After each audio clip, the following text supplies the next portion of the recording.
Hi, and welcome back to Thinking Kingdom Thoughts. I'm Tracie, and I just want to thank you for coming back every week and watching. And if anything ever interests you and you think it would interest someone else, feel free to share that with them. And anytime you like it, give me a thumbs up. So today's show is about testimonies. And today we have this beautiful lady here.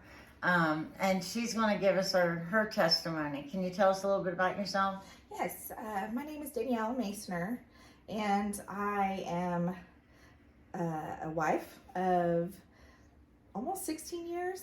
I'm a mother of 6. I am a new beginning homesteader. Oh, yeah. I mean, you sing beautiful. You've got a gorgeous, absolutely beautiful, like, angelic voice. You and Haley, well, all you girls do. I mean, when you guys harmonize together, like last night when they harmonized, and wasn't that just like you were in heaven? They did amazing. Oh, yeah. Yeah. Yeah. So when you stop having babies, then maybe we'll get to hear you more weekly. I don't know about that. My husband and I do we're the youth leaders for Grafted Church. Yeah. Yep, we really like doing that. That's a lot of fun. And the kids brag about you guys, especially during Sukkot. Awesome. Yeah. We try to have a lot of fun with them, but meaningful time too. Yes. We're really trying to work on cultivating relationships with them. Yeah. Yeah. Yeah, and that's important because how are they going to want to honor and respect you guys if they don't already have a relationship and something invested in them? Right. What I noticed is when I would meet new people, you know, you couldn't do the biblical thing at first, like going up and saying, hey, this is what I have an issue with. Right. Because if they're not invested, they don't care. Yeah. And then anger steps in, and that's the last thing that you ever want in your relationship with that person. So, well, we really care about these kids, and we want them to know that that's genuine. We really do care about them. Yeah, and it shows. It does. I'm glad. That's good. Yeah. I'm really glad. Plus, you guys is in the role of deacon, too. You know, so right. That's an added one too. Yeah. So I was glad when that happened for you guys. I really was. Yeah. That was a special day for you guys, wasn't it? It was. Yeah. So do you want to lead this show out in prayer? Yep. Okay. Whoops.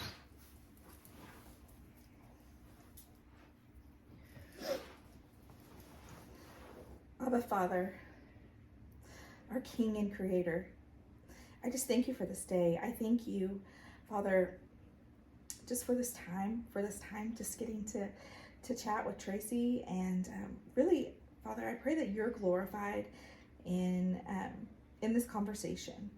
Father, that my words point to you, that the focus is just about you, Lord, and what you have done for my life, Father. And I'm just so grateful for your constant presence and for your reminders, Father.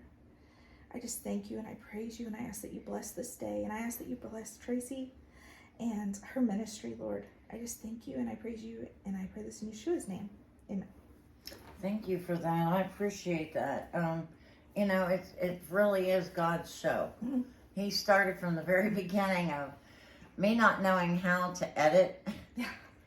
And so he wanted things wrong. He wanted it from the beginning all the way through, the good and the bad, the ugly and the beautiful. And I had to go along with that because I didn't really know how to edit, you know. And then I started learning a few things to be able to get it out there and get it posted and go through all those things. And so God has led me through in this throughout the whole time. And you know, I'll get to where there's like a scheduling glitch of some sort, and I'll go, God is, I get kind of fearful inside a little bit, and I know I shouldn't be because he always works it out. Like people canceling on you 12 times? Well, I rescheduled for you guys once too, so I'm not talking that it's all on one side, no. But yeah, then I get a little bit fearful, like, oh, is this, you know, the end? Are you done? Have you reached who you need to reach, you know? Because especially during this testimony season, I've wanted those watching it. I just had this strong feeling that the right person's going to hear it. And they're going to say, hey, I went through that. God just did that in my life. And yeah, I've been thinking about it. And, you know, God, then I get they start their relationship with God. Yeah. You know? Mm-hmm. And if that ever happens and y'all want to let us know, put it in the comments. I would love to hear that and be able to praise God for your situation. So how long has your walk been with Yah? Since I was a child, really. It was funny. I was flipping through my mom's Bible a couple weeks ago, and I found a card from when I accepted Jesus when I was 7. Wow. At my Mimmy's church, at my great aunt's church, and I grew up going there until I was a teenager, and I kind of wanted to do my own thing, and I went with my friends. Yeah. And I went to Free Will Baptist, so it's interesting. I grew up going to Assembly of God, and with like the fruits of the Spirit. I mean, there's like speaking in tongues and all that. And then I went to Baptist, and it was like quiet. Yeah. So that really is different, isn't it? It was completely different. Yeah. But I loved God my whole life. I had kind of a tumultuous childhood. It wasn't bad. It wasn't bad. There was just a lot. There was a lot of abuse with my cousins, things that had happened to them, and they were in and out of our lives, and my whole family basically lived in the same house growing up. So there were a lot of adults and a lot of ideas and a lot of fighting. Yeah. And I was the only kid that was constantly there. My sister had her dad to go to. My brother was a lot older. Yeah. He had his dad, and my cousins were in and out. I was always there. Yeah. I was all the adults, like, I was the one they talked to about all of it. Oh, wow. So, that puts you in a bad place. It did. Especially as a kid. It did. And I can remember nights when they would be fighting, and I would just call out to Jesus, and I would just say, I just need you to hold my hand. Yeah. I just would lay there in bed crying, listening to the yelling, and I knew that he was there. Yeah. I knew, and I felt his presence. Yeah, it's amazing when you go through that too and you experience it. That's just, I really don't know how to put a description to it. Do you? No, well, I just felt comforted. Yeah. I felt comforted. And I've experienced that a lot lately, which I can get into in a little bit, just that the hole that was left by not having my mom anymore. Yeah. And where I was trying to fill that with. And then, like, it was just a couple weeks ago when I was sick and, like, talking and crying out to him that I realized, like, it's him. Like, he was giving me this comfort that I was just... Comfort is a good word to describe that with. I don't know why. I just, I knew that was him, but I didn't know how to put it out in words to other people because it's such a miraculous thing. Yeah. So, what is your kingdom thought during difficult times? Well, just lately, honestly, it's been thinking about Job and what he has gone through. Just based on some things that have happened in my life, Joel, my husband and I, Joel, we made a decision for our family to honor God and to trust him no matter what that looked like, even as scary as that could be. Yeah. And not everybody that was close to me agreed with that. Yeah. And one of the last conversations I had with my mother was about that. She was nervous. She was scared because of everything that had happened with my last baby. Yeah. And she really wanted that augmented, and I couldn't do that. I couldn't. To me, it felt like I was spitting in God's face. Yeah. And she just was like, well, look at Job. I'm like, I know, Mom. Look at Job. Yeah. Yes. He held on to God no matter what. Right. She's like, but the bad things still happen. I said, they did. Yeah. But he held on to God. So I was just during Shabbat. We were doing Torah reading, and Job came up again. It comes up constantly. I'm like, okay, you're reminding me. Yeah. You're reminding me to trust you, no matter what it looks like. Just keep trusting me. Yeah, that's true. And that comes from tragedies in our lives, I think, or trials, whatever you want to call it, testings, just what we go through in life that isn't easy. And yeah, that's where it comes from. And it's hard that first time to step out there and go, oh, okay, I got to trust you. But we're almost dropped into those situations sometimes. Yeah. And you're just like, all I got is you, God. You know, and you're who I'm going to stick with. You know, that's a good kingdom thought. You know. So how did you get started with tour observance? Well, that's a fun story.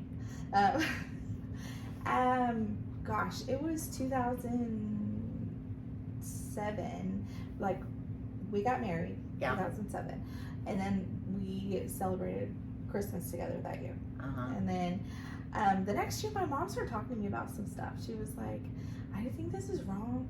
I think that this is not what we're supposed to be doing. I thought she was crazy. I thought she was crazy. And I was just like, nope, this is what we're going to do. And I had gotten pregnant with Boston. And I was like, we're going to do all the things with him. He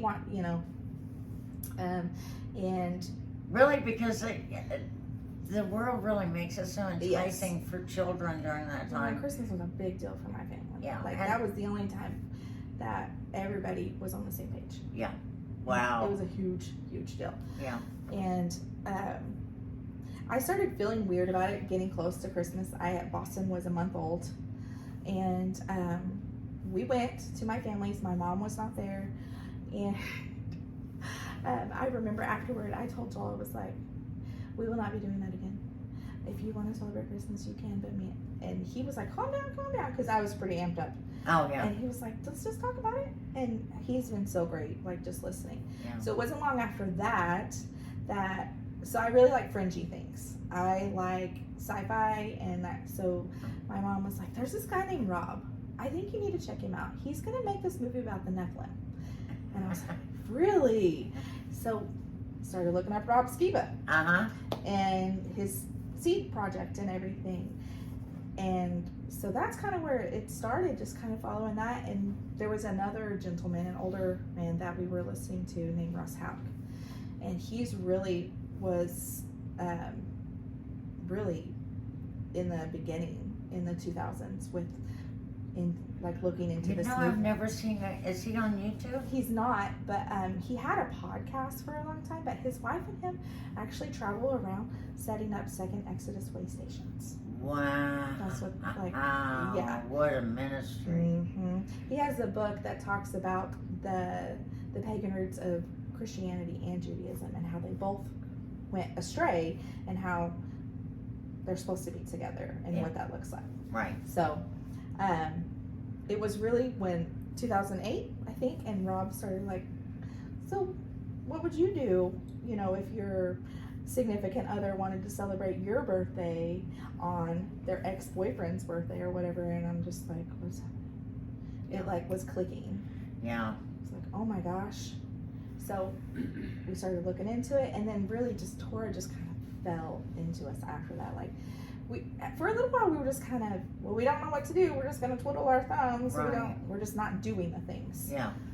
And some of it you just don't know to do or how to do it. We didn't know. Yeah. Really. And then Rob started the virtual house church. Rob and John Hall, they were doing that, and so that was our church. For a while until John Hall, is he the one in Kentucky, or is he the one who did? Okay. He's in Kentucky. All right. Yeah. And now he does the radio station. I think so. I think he's got a podcast too. Oh, does he? I think so. He does like news now. Yeah. John and Patty. We were big fans of John and Patty. So, They stepped out in faith too. Yes, sure did. Wasn't he a nurse? Yes. Yeah. And he just had to step out there, and do God's ministry. I feel like God has really honored them. Like, they have changed a lot of lives. They've helped a lot of people, and just their ministry's been amazing. So, I've got a sister in Kentucky, and I think about, gosh, what an influence he could be on her life. But she's getting the first stages of dementia, and so it's kind of, she can't drive now. That just wouldn't be safe for her or anybody else. So, for me to say, hey, go up to Louisville and meet them or something, it's just not an option. But I need to find out if he's got a podcasts. Yeah. That might be something she Yeah. could listen to if I can get her to figure out how to do it on the phone. Yeah. That's the difficult part, is she's over there and I'm here. Mm-hmm. So, Yeah. yeah. But she's got a good person that is her best friend that's been coming almost every day. Oh, that's good. Yeah, that's a dear friend. Yeah. Yeah. Yeah. So, wow, getting started with that, you were at 2008 Mhm. and started getting curious, and Rob Skivo was kind of your, Yep. It Yeah. was our jumping point, basically. wow, that's neat. So, what's your favorite scripture? So I go back to, it's really basic, but it's Proverbs 3, 5 and 6. Trust in the Lord with all your heart and lean not on your own understanding, and all your ways acknowledge Him. He will direct your path. Yeah. It's really funny. When I was little, I went into the Mustard Seed, which is a little Christian store in the town that we grew up in. And you know how you have the little cards that have your name on it with your scripture? That was my scripture. Oh, wow. And I had the little card for a really long time, and then I lost it. But it has popped up in various spots, like for years and years and years. And I know, like, it's pretty basic, but really just reminding me to trust Him, Yeah. no matter what it looks like, because there have been some dark times Yeah. that I was just questioning Right. a lot of things. But Yeah, and we do go through those times too, so don't think that you're the oddball if you go through it. You Yeah. know, it's kind of almost a given, and it strengthens us. We Yes. walk out stronger and closer to Him when that happens. Mhm. So don't feel bad about that. no, And would you mind sharing your testimony? Yeah. Okay. I would love to. So like I said, I grew up. I really loved the Father, and I wanted to be a missionary when I was younger. Oh, wow. And that's what I thought I was going to do. I was very active in my youth group, very active. We did we did skits and just all kinds of stuff. It was a good time. They were my family. Yeah. My mom loved God. She loved Him so much. But the church scene was not really her thing. Yeah. So these were my adopted family members. You Right. know? And so, you know, I feel like I stayed pretty close to Him most of my teenage years. I decided to go for a little rebellion for a little bit, which in the grand scheme doesn't seem like that big a deal. Yeah. But for me it was. Yeah. I was 12, and I remember praying and crying out. I saw the life that my mom had in my aunt. So my brother and sister and I, we all have different fathers, and it was just a mess. There was no peace ever, and I was so afraid. I was so afraid of like falling in love and it not being real. Yeah. So when I was 12, I prayed, Father, please don't let me fall in love. Oh. Unless it's who you want me to be with. Right, absolutely. Good prayer for a 12-year-old, You know, right? I remember, having crushes and stuff in high school, but it never felt like earth-shattering. Like, Yeah. There was, in fact, a boy that I grew up with that we kept dating on and off, and it was so awkward because it was like holding hands with my brother, and we were just like this is not working. So I had a little rebellious streak where I was kind of partying a little bit, but I found somebody there that seemed like he was waiting for something. Aww. And I think he just was a little bit lost, and he was just waiting. I found my husband in December of 2007. And that was a funny evening. Yeah. My brother knew him. Like, we grew up in the same town. We grew up in the same circles. Yeah. I knew his brother pretty well. Yeah. And we went to church camp together. I have old VHS videos of his brother, like us doing skits and stuff neat? together. But he was never around because he was too cool. Right. So it didn't take long for him to be like, we were together, and then it was like, okay, we're done being stupid kids. Like, we met in December and got married in October. Wow. And no, I wasn't pregnant. Everybody was like, you were pregnant? No. Even my son thought that was why I got married. My youngest son, he's like, you know how it is. You and Dad got married because you were pregnant. And I'm like, no, we didn't. No, yeah. We waited and we planned it out a little bit. You were wanted, and so was your brother, you know. And not that children who are unexpected weren't wanted. I didn't, want to hurt anyone's feelings. I know but, what you mean, though. That surprised me that it has gotten that common, that people just automatically think that. Yeah. Well, when I brought him home, my mom was not happy. Just because she was like, I wanted somebody that like loves God and like is maybe making better choices with their life. And I was like, I know, but this is him. Yeah. And she was like, I don't know. I need you to trust me because basically God's told me this is my husband. Yeah. And he really was not making good choices, but I knew. Yeah, you kind of do I know knew in your who heart. he was. Yeah. It was like I could see who he was going to make him into. But That's beautiful. it wasn't like an easy start. But then when we were together, Like, it was good. Yeah. And he came around very quickly. And he's a smart guy. He is a really smart guy. Yeah. It wasn't very long. We went to church a little bit, but like I said, it was a year.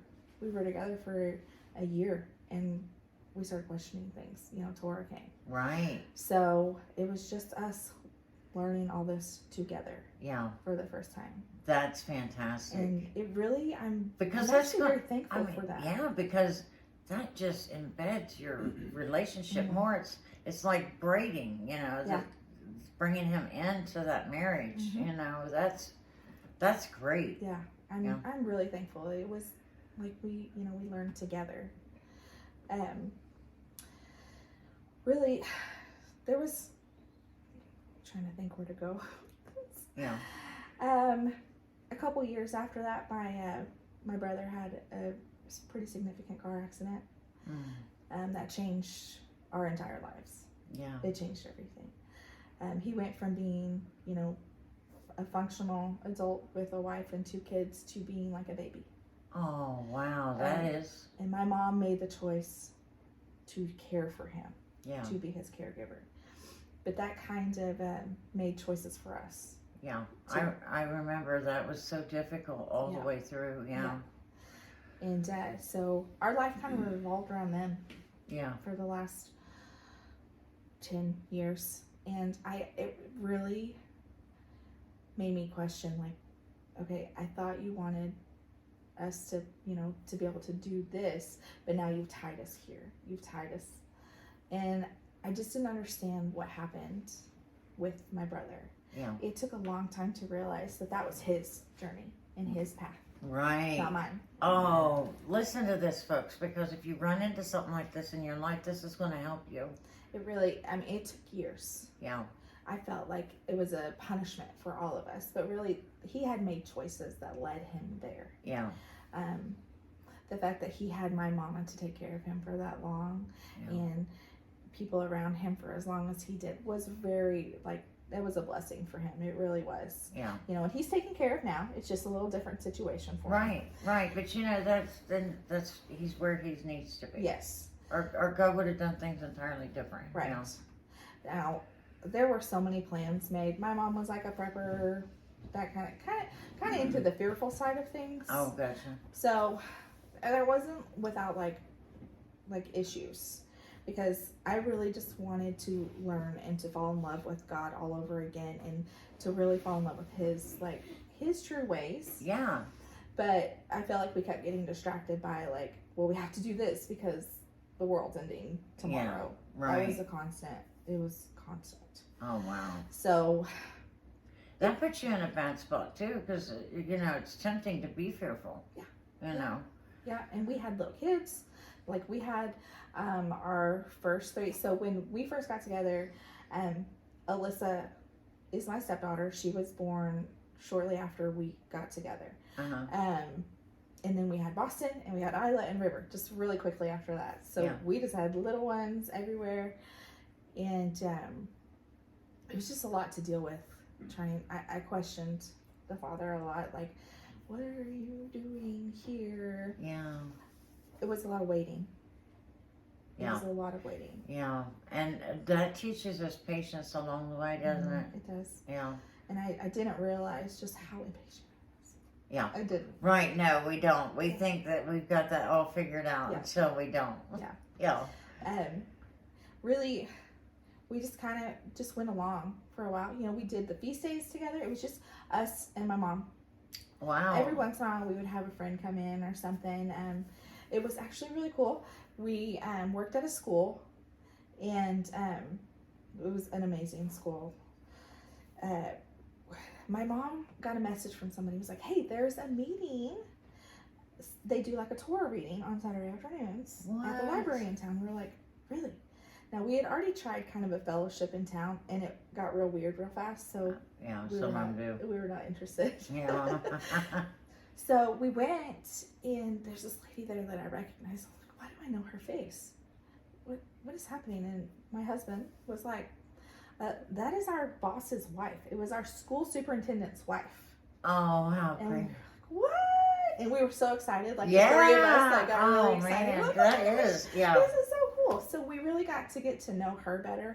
She was just a treasure, really. Yeah. She really is precious. And I think we were both just thankful because it kind of felt like we had an ally in that school system. Yes. But they were fantastic, let me just say, with letting us off for feast days, for not counting certain absences because of, them being excused and things. Like, they were really great with us. Yeah.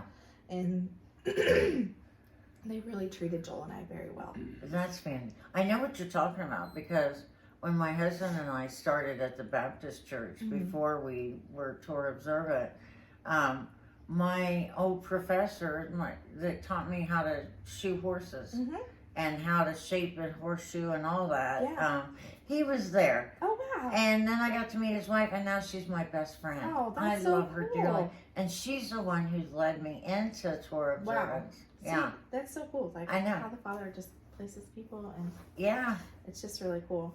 Then I think it was a couple years. There was some that went well for a little while, and then the person that was leading it, sadly, she went anti-missionary. Oh. Like, it was completely unexpected. We were sitting there, and she starts talking about things that. Oh, wow. Like, we were supposed to be doing a study directly how to find Yeshua in the Old Testament. Yeah. And she had gone overseas for a surgery and was gone for a couple weeks. And when she came back, she was acting a little different. But then she was like, okay, here we go. We're going to start this. And it was like, bam, this is why he's not. Wow. And we were just like, what's happening? Yeah. So we were out. Yeah. It dispersed very quickly. Right. I think that there's something to that with the surgery. I know someone very close to me that had a surgery, and it changed her personality. Really? Yeah. Yeah. It did. She was different. Yeah. So I don't know. I wonder if that had anything to do with it. I don't know. It got real weird. Yeah. So then here we were. We were on our own again. And I think we found Lex. We found just Unlearn. Right. Just watching that. And it was 2018, I think. And he was like, hey, we're in Chandler, Oklahoma during Sukkot, just saying hi. And I was so excited. I was like, what? What's happening? And like, I was telling Joel, and he was really excited. And we just kept watching further. And then I think it was the next month. He was like, so we're starting a church next month.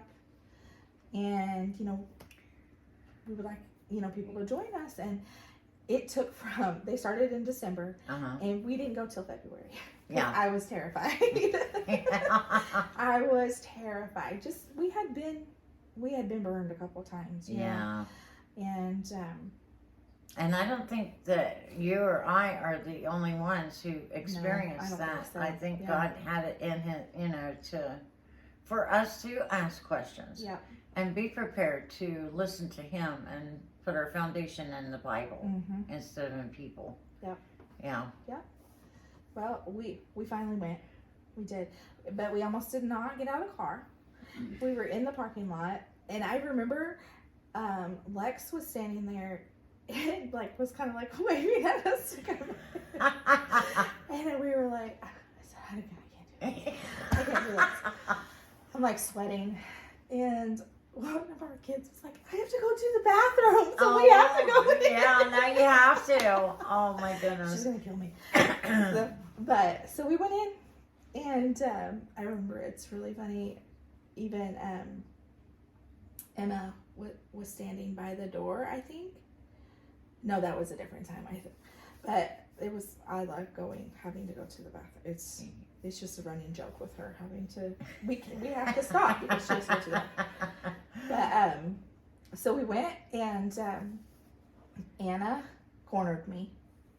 I love Anna. She was one of the first, I think she was the first to greet me too. She was like, hey, we were trying to leave. And I'm like, hey, I gotta go. And she was like, hey, let's talk. And just kept me there for long. She got like my whole life story. Oh. And she's like, hold on. And then she brought Amanda over. And I was like, I'm never leaving this place. Yeah. Now, it was kind of rough at first because I really was struggling with anxiety. Yeah. And trusting. Again, the trust issues. So God reminding me to trust. Yeah. And look at where your foundation's at now. You're well rooted in that now. Yeah. And really, I mean, I don't know what we would do if we weren't with Grafted. Like, they are our family. They're the family that God has knit together. Like, you can see where He has woven things together. We found out. I think Lex and Amanda came to our house and we're like, hey, let's get to know you a little better. And so his brother, their family lived in a town that's 5 minutes up the road from where I grew up. Where that my was husband nice. grew up. His brother's best friend was my youth pastor turned pastor that married Joel and I. I went to school. I graduated with Amanda's brother. Like, I'm not named. It was just a lot of like interweaving, and we're like, we're supposed to be family. Yeah. So, and just especially over the last like year and a half, without our family, without our people He knit with us, I don't know how we would have survived. Yeah. Honestly, just with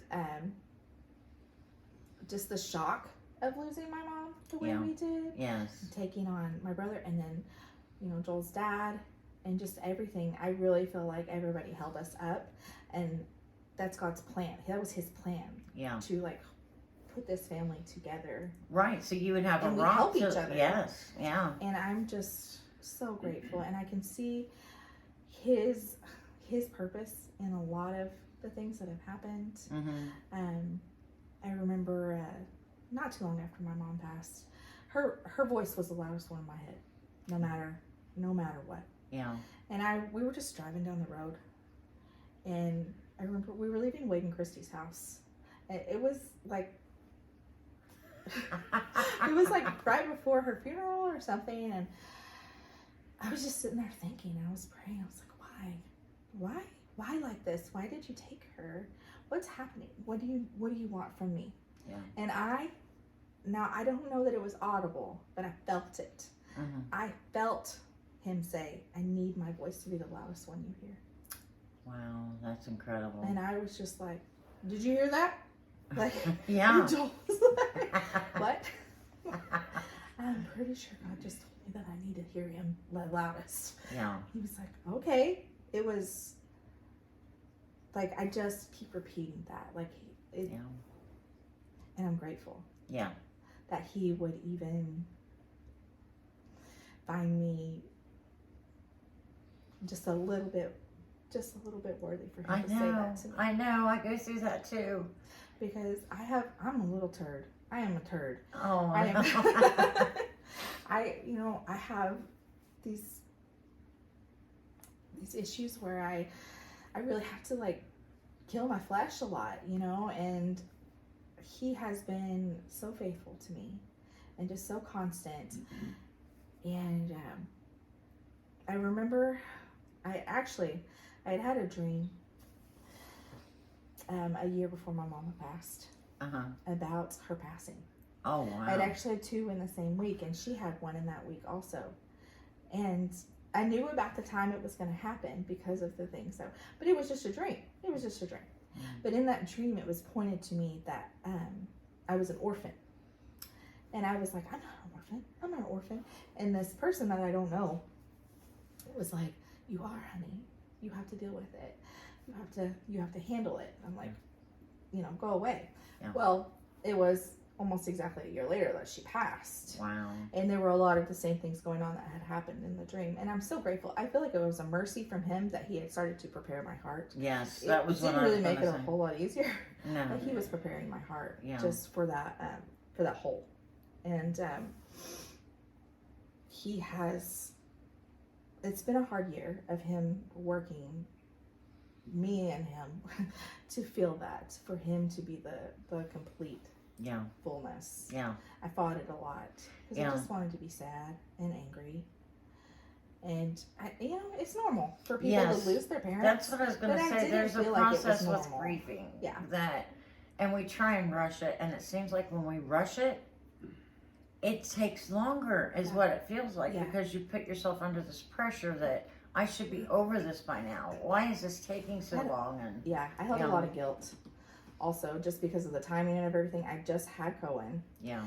And I wasn't allowed in the hospital with her. I wasn't allowed to do anything. Right. And then when they transferred her to the acute care, they would only allow 1 person the entire time. Yeah. You could not even switch off people.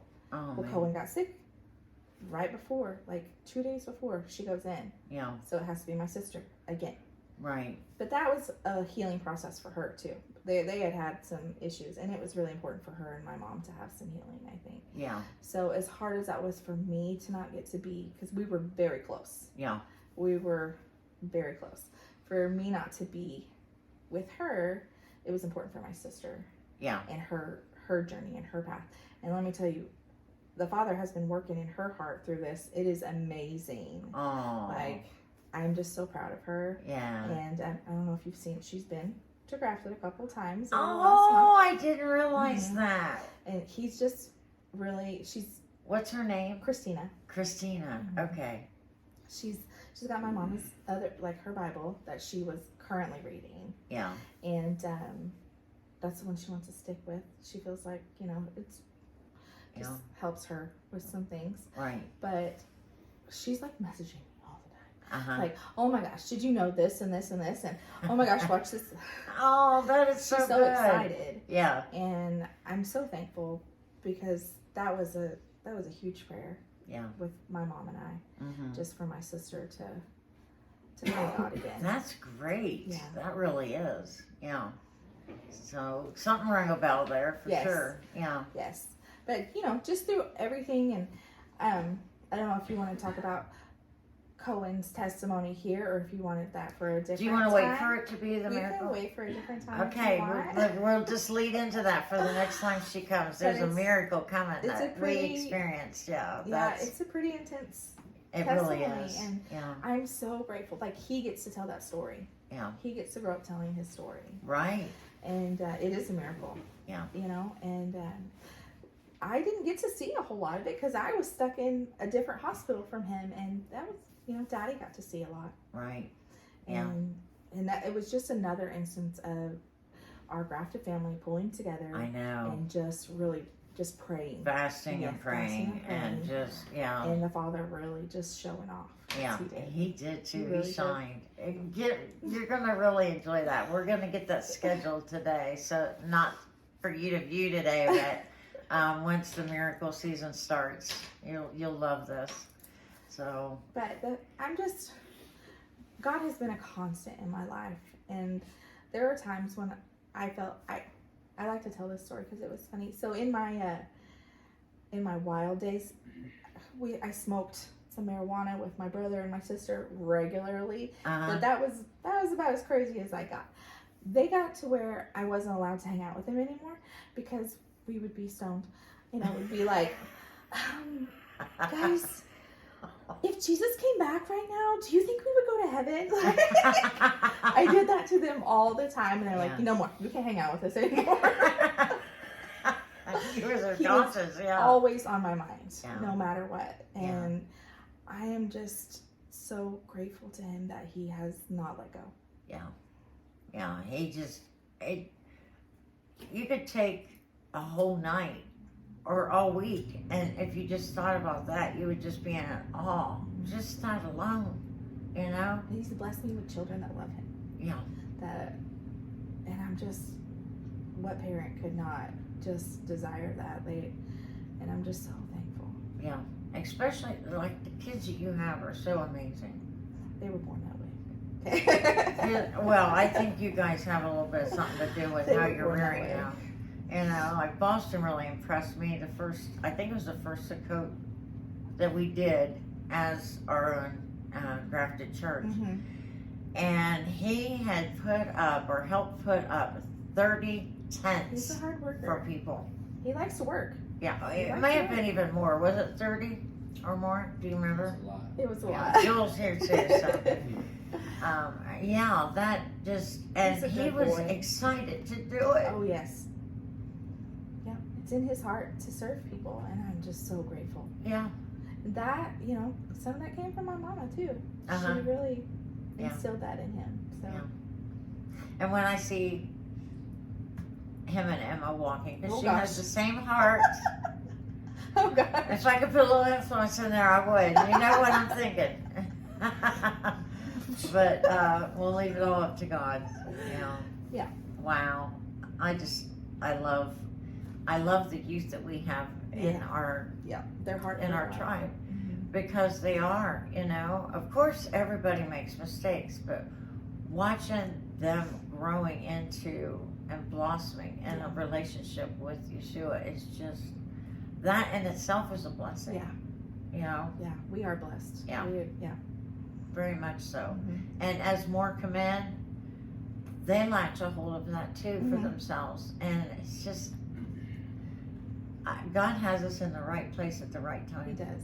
It's Yeah. been really, really, really cool and amazing just to see how he has just put the moving parts, and Yeah, I just feel awe when Yeah. I just think about it. I'm like just so grateful. Yeah. Crazy things are coming, we know, Oh, but yeah. he has a purpose and a plan, and I trust it. I trust his plan. Yeah, absolutely. We have to. Yeah. And I do think that we'll go through some tribulations, but Oh, yeah.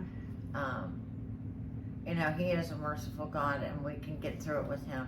Mhm. Like your favorite scripture is, Mhm. all things are possible through Him. Yeah. Yeah. That is wonderful. And you're willing to come back for another show because of the miracles, so we got that to look Just to forward get to. his miracle out there, yeah. Yeah, for sure. Mhm. Well, I appreciate you coming Well, today Yeah, and thank you for having me. sharing this testimony. This was wonderful, wasn't it, folks? And we'll be returning next week with her husband's testimony. So when you see him, you'll know and be able to put it together, his wife. So thank you for coming in again this week and watching us. And just remember to enjoy God's journey. And my phone did it again.